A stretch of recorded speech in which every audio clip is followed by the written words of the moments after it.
What Joellen Snow found made her home even more appealing to her. The research showed that it was originally owned by a gentleman named John Anderson and his wife. He purchased the lot from the original developer of the Houston Heights in 1907 and then proceeded to build the house himself in stages. His career was that of a construction superintendent, and we discovered that he used leftover lumber from jobs he had been assigned to build a house. And one of the things that's interesting about it is that there are 3 different types of sashes around the doors, probably depending on what construction project he brought the lumber home. I wanted to know what the history of that house is. In fact, in 2007, we had a birthday party to celebrate the 100th year of the house. Additions to an historic property are permissible. Additions are approved all the time. We just want them to be appropriate to the house and to the neighborhood. New construction, it's the same thing. I mean, there's definitely new construction is permitted in historic districts. We just ask that, it's just new construction needs to be reviewed by the Historical Commission. Anything that an owner wants to do to the interior of their house, they can still do whatever they want. We don't look at that at all.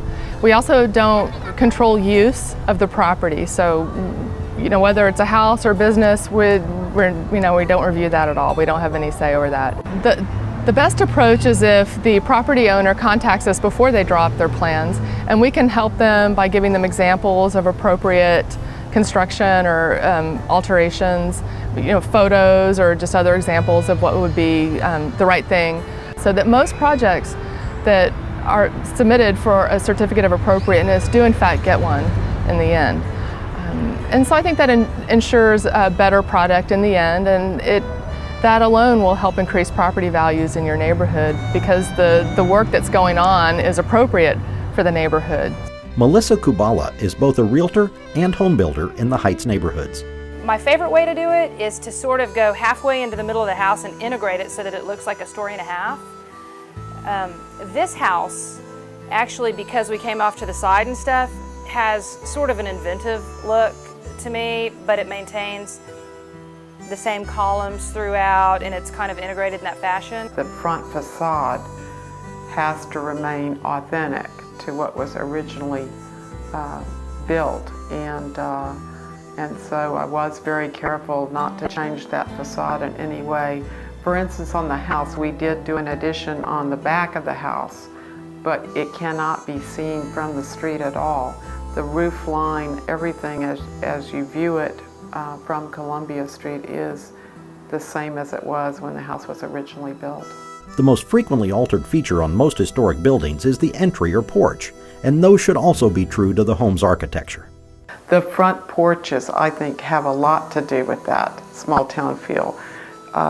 People who sit on their front porch are much more likely to get to know their neighbors and get to know folks passing by than people who live in houses that don't have front porches.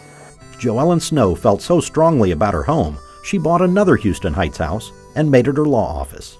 I feel very strongly that structures that do contribute to the historic nature of the neighborhood need to be preserved. Not very many people, certainly in Houston, Texas, live in historic homes.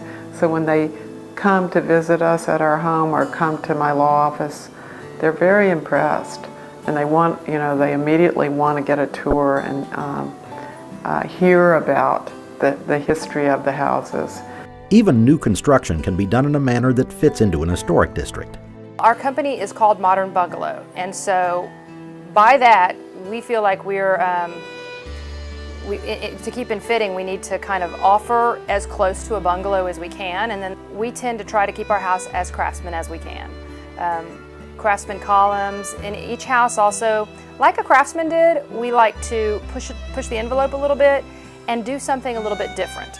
We like to pull from historic repertoire, but incorporate something new into each house so that we're progressing every time, and that's what they did back then. All of the houses weren't exactly alike.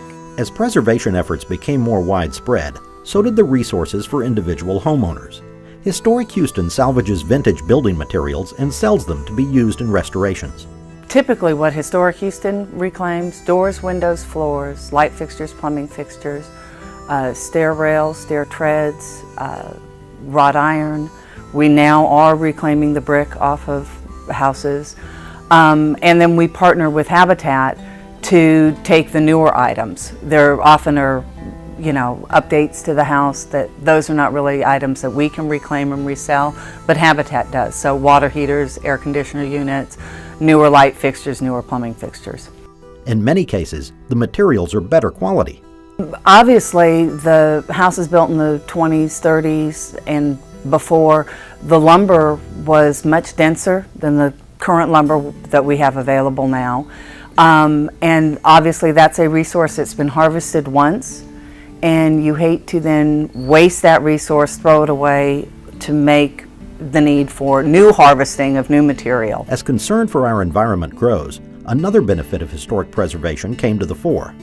If I sort of equate preservation and sustainability, it's that concept that you're going to build something, use resources once, harvest them once, and that building's going to stay around and be preserved and kept for future generations.